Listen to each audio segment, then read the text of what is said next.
Alright, so welcome everyone. This is your आदि भाई या फिर आदि भैया, तो मुझे जो भी बुलाते हो. And this is episode number 1 of Quick Shots, right? Quick Shots for JEE Advanced क्या है? Basically it's a series for JEE Advanced aspirants जो serious है IIT जाने के लिए, not for mains because ये mains के लिए उतना relevant नहीं रहता है. This allows you to build up your concepts for JEE Advanced 2024 and 2025. अब देखो इंपॉर्टेंट चीज JEE Advanced के बारे में ये है दैट वो पूरे चैप्टर से क्वेश्चंस नहीं पूछते हैं. हर एक चैप्टर में सिर्फ 2 से 3 ऐसे टॉपिक्स होते हैं जिससे क्वेश्चंस आते हैं. फॉर एग्जांपल EMI में तुम्हारी रेल वाली क्वेश्चंस और तुम्हारी इलेक्ट्रोस्टैटिक्स में गॉस लॉ और तुम्हारी करंट इलेक्ट्रिसिटी में symmetric circuits as well as your nodal analysis, ये सारी चीजें पूछी जाती हैं. तो हम ऐसे ही टॉपिक बाय टॉपिक सारी चीजों को कवर करने वाले हैं in this quick short of JEE Advanced. तो आज के वीडियो में हम करने जा रहे हैं toppling. I have also included a question from JEE Advanced 2020 जिससे तुम्हें पता चल जाएगा how important this topic really is. Toppling is not that difficult as long as you understand the fundamental concepts, और वो मैं तुम्हें आज सिखाने जा रहा हूँ. तो सबसे पहले हम ये समझते हैं कि इक्विलिब्रियम हमें अचीव करनी कैसे होती है. तो हमारे पास इक्विलिब्रियम के 2 डिफरेंट एस्पेक्ट्स होते हैं. एक होता है तुम्हारा ट्रांसलेशनल इक्विलिब्रियम, एक होता है तुम्हारा rotational equilibrium. For translational equilibrium your net force should be 0, while for your rotational equilibrium your net torque should be 0. If either one is not 0 तो उसे हम इक्विलिब्रियम नहीं बोल सकते और बॉडी में मोशन होगी. हो सकता है वो पूरी की पूरी बॉडी ना मूव करे बट एटलीस्ट एक एक्सिस के अबाउट उसकी रोटेशन स्टार्ट हो जाएगी if the torque is non zero. तो we need to ensure that जब भी हमें एक क्वेश्चन में बोला जाता है that for this body to not move और for this body to stay in equilibrium what are the conditions, तो उस केस में हमें ये भी याद रखना है कि हमें टॉर्क की भी कंजर्वेशन करनी होती है and we need to equate the net torque to 0. अब वही कॉन्सेप्ट हम यूज करके यहाँ पे टॉपलिंग को अच्छे से अंडरस्टैंड करने वाले हैं. सो सबसे पहले ये हम समझते हैं कि टॉपलिंग कब होती है, टॉपलिंग होती क्या है. तो अगर सिंपल भाषा में ये बोला जाए, टॉपलिंग इज बेसिकली जब तुम्हारे एक बॉडी है, let's just say this is my body and if I just let go of it, ठीक है, if I just let go of it, अगर मैंने इसको ऐसे छोड़ दिया तो ये ऐसे गिर रहा है, राइट. कोई भी बॉडी गिर क्यों जाती है, वेल उसकी कॉन्सेप्ट अभी समझेंगे. हमारे पास एक टर्म होती है जिसे हम बोलते हैं सेंटर ऑफ ग्रेविटी, और एक टर्म होती है जिसे हम बोलते हैं सेंटर ऑफ मास. बहुत लोगों को लगता है centre of mass and centre of gravity is the same thing, but that's not really true. Centre of mass is the mid point, मतलब बेसिकली तुम मान सकते हो दैट पॉइंट जहां पे तुम पूरी की पूरी मास को कंजर्व कर सकते हो, while centre of gravity is that point जहां पे पूरी की पूरी वेट को तुम कंजर्व कर सकते हो. So now the important thing is there is a difference between mass and weight, और अगर ये तुम्हें अभी तक नहीं पता चला तो आज जान लो. बेसिकली जो तुम्हारा मास होता है वो हर जगह कांस्टेंट रहता है चाहे तुम किसी भी प्लैनेट पे जाओ, but your weight differs with gravity because your weight is mg, right. तो वहां पे जैसे जैसे तुम्हारा ग्रेविटेशनल फील्ड चेंज होता है वैसे वैसे तुम्हारी वेट भी चेंज होती है. As long as your gravitational field is uniform. Uniform field का क्या मतलब है, अगर तुमने आज तक इलेक्ट्रिक फील्ड कभी देखी है तो इलेक्ट्रिक फील्ड अगर तुम्हें ऐसे पैरेलल दिख रही है तो उसे हम बोलते हैं यूनिफॉर्म इलेक्ट्रिक फील्ड. एंड यही अगर उनके बीच में डिस्टेंसेस ऐसे कम होते जा रहे हैं तो तुम यहाँ पे बोलोगे here there is stronger electric field and here there is weaker electric field, right. तो वो फील्ड लाइंस के डेंसिटी से हमें पता चलता है कि कहाँ पे स्ट्रेंथ किसी फील्ड की ज्यादा और कहाँ पे स्ट्रेंथ किसी फील्ड की कम है. As long as the gravitational field lines are parallel to each other उसे हम बोलते हैं यूनिफॉर्म ग्रेविटेशनल फील्ड, राइट. तो जब तक तुम्हारा यूनिफॉर्म ग्रेविटेशनल फील्ड है, और जहां तक JEE एडवांस कंसर्न है यूनिफॉर्म ग्रेविटेशनली फील्ड आएगा for the cases of toppling. अगर उन्हें ज्यादा मजे लेने स्टूडेंट्स के तब वो नॉन यूनिफॉर्म डाल देंगे, बट उसके लिए भी सोल्यूशन है, उसको हम किसी और वीडियो में देखेंगे, otherwise this will be too lengthy, right. So जहां तक सेंटर ऑफ ग्रेविटी और सेंटर ऑफ मास कंसर्न्ड है, you can assume them to be the exact same things as long as the gravitational field is uniform. इसे मैं बार बार इसलिए बोल रहा हूं ताकि तुम्हारे दिमाग में ये बैठ जाए. तो अब टॉपलिंग होती क्या है, तो टॉपलिंग में क्या होता है, we have this line called as line of centre of gravity. अब line of centre of gravity क्या डिनोट करता है, line of centre of gravity बस इतना बोलता है दैट अगर तुम अर्थ के सरफेस पे हो या किसी भी प्लैनेट के सरफेस पे हो, if you create a tangent at that point, for example अब देखो इस इंक्लाइंड प्लेन को मत देखना, हमें अर्थ की सरफेस देखनी है. तो अर्थ की सरफेस हमारी कुछ ऐसे होगी, राइट. अर्थ की सरफेस हमारी कुछ ऐसे होगी. इसके परपेंडिकुलर जो लाइन आती है passing through the centre of मास, उसे हम बोलते हैं line of centre of gravity.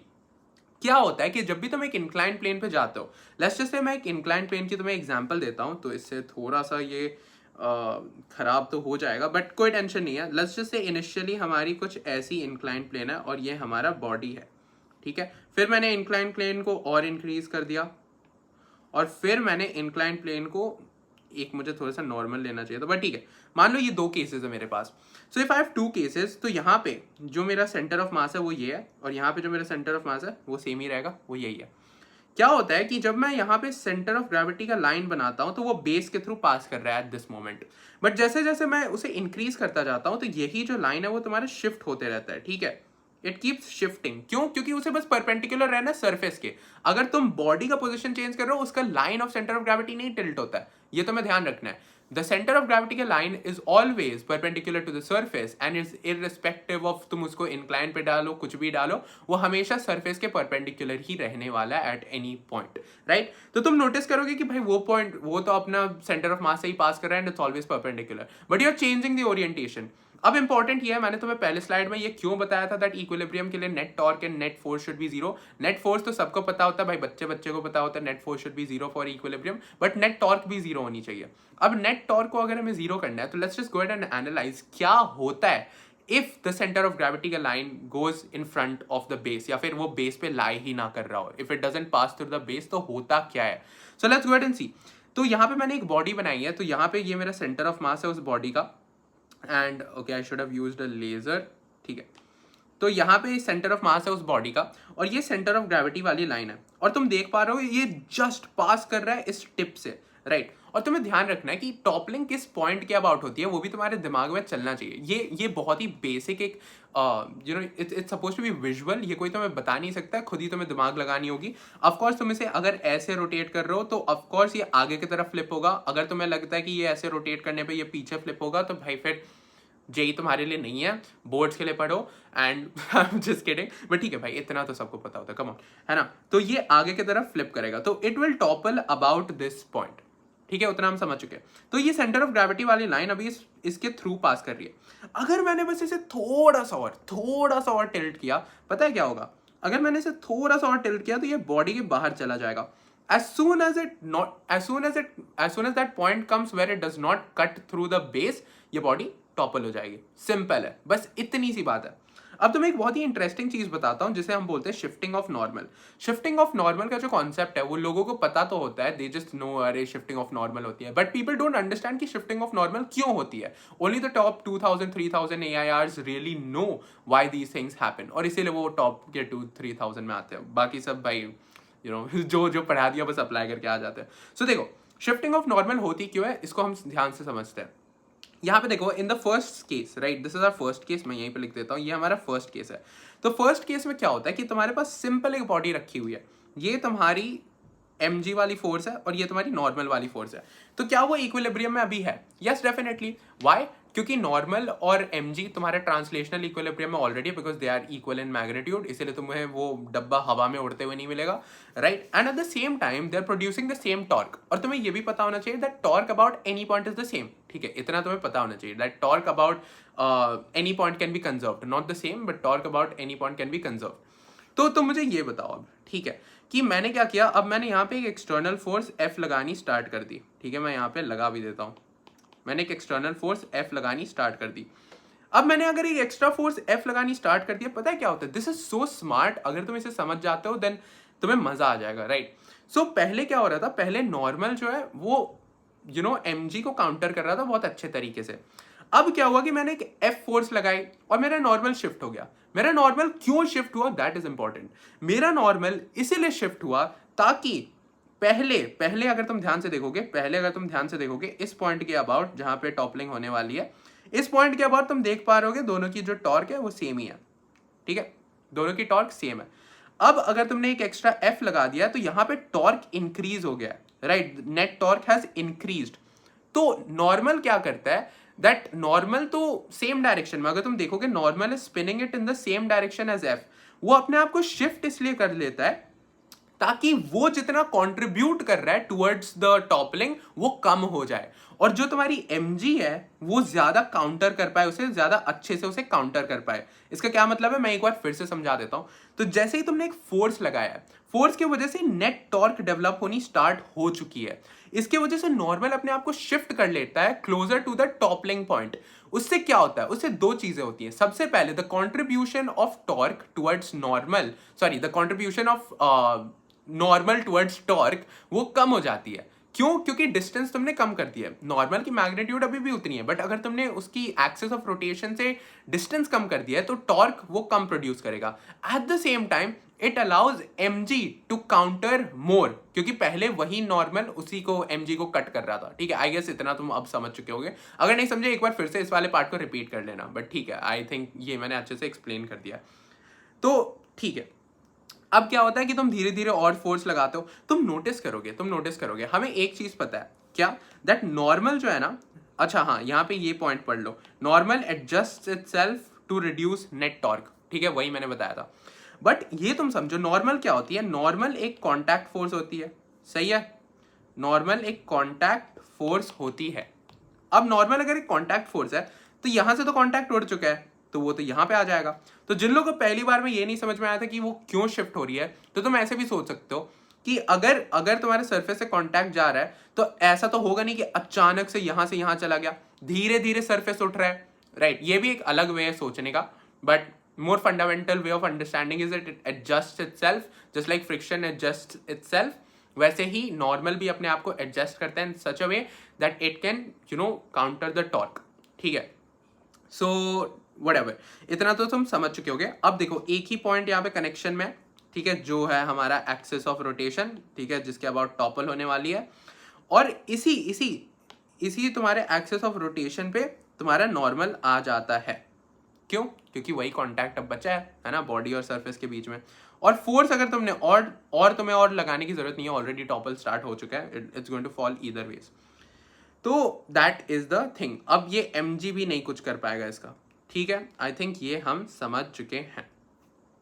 चलो अब एक क्वेश्चन करके देखते हैं, और इसके बाद मेरे पास जेईई एडवांस 2020 का भी एक क्वेश्चन है, जिससे तुम्हें बहुत अच्छे से समझ में आ जाएगा कि इसकी इंपॉर्टेंस क्या है, राइट? तो will be solving that JEE advance 2020 का क्वेश्चन। बहुत इजी है, बस तुम्हें अंडरस्टैंडिंग होनी चाहिए। तो पहले ये सैम्पल क्वेश्चन एक करके देखते हैं ताकि मूड में आ जाए, और लेट्स जस्ट सी इफ, पहले मैं ये तुम्हें सॉल्व करके दिखाता हूँ, फिर 2020 वाले क्वेश्चन तुम खुद से करोगे।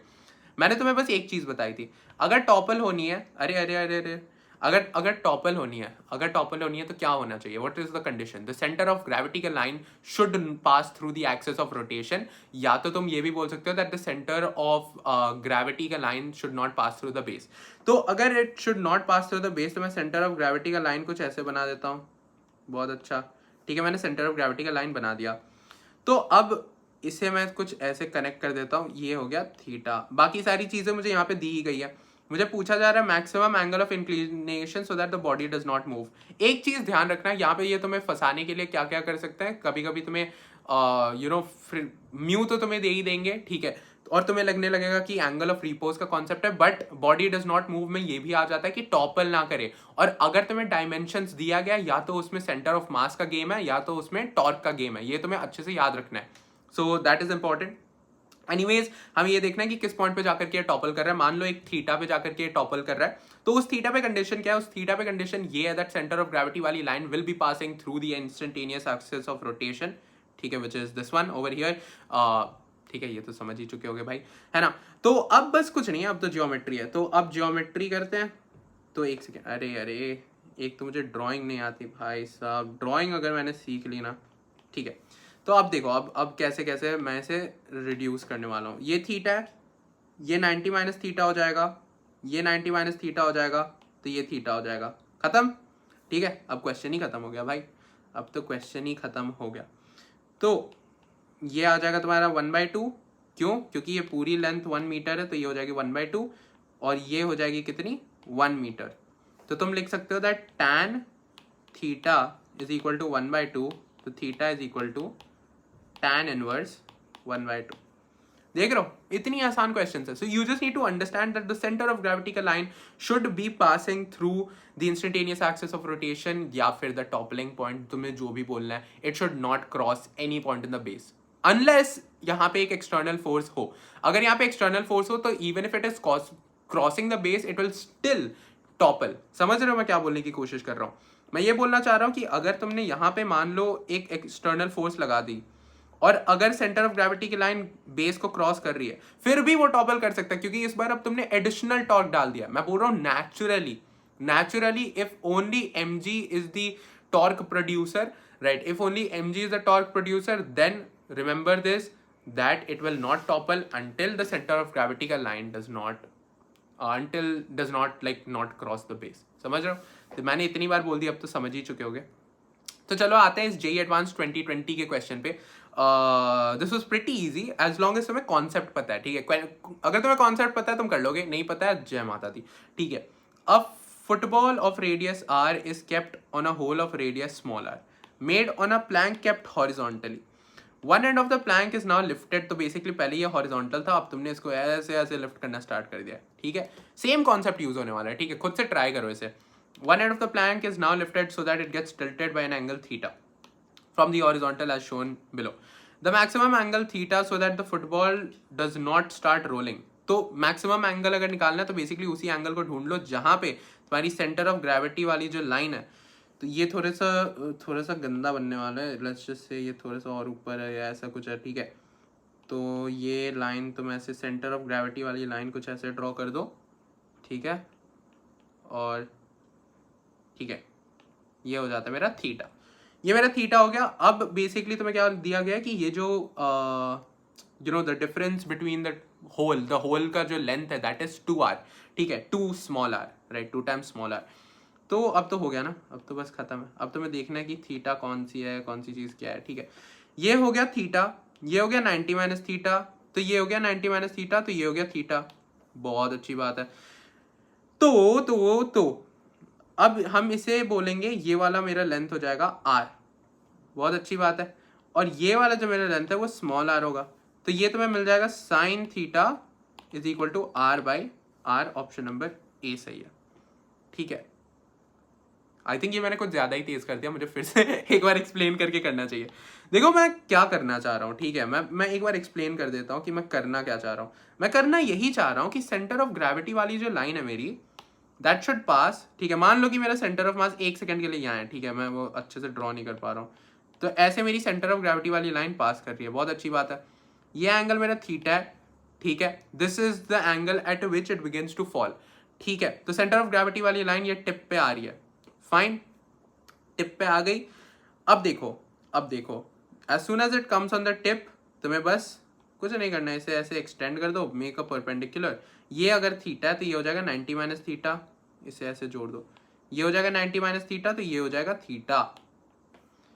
और ये जो तुम्हारा है ये तो कुछ नहीं, ये तो रेडियस ऑफ द स्फीयर है ना, ये तो r हो जाएगा, कैपिटल R. और ये तुम्हें 2r दिया गया है तो उसका आधा r हो जाएगा. तो बस तुम्हारा ट्रायंगल कुछ ऐसा बनता है कि दिस इज थीटा, ये तुम्हारा r है, ये तुम्हारा r है. So sine theta is equal to r by r. तो देख रहे हो, टॉपलिंग तो बहुत आसानी से हमने कर लिया. Will be covering more of these topics, और वो भी जल्द.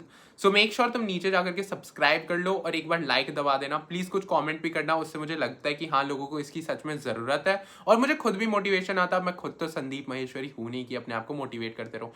थोड़ी सी प्यार दिखा दो, हार्ट्स डाल दो, कुछ भी डाल दो. आदि भैया, हैशटैग आदि भैया इज अमेजिंग, या फिर डोंट बी अ नॉर्म, कुछ डाल दो कॉमेंट्स में.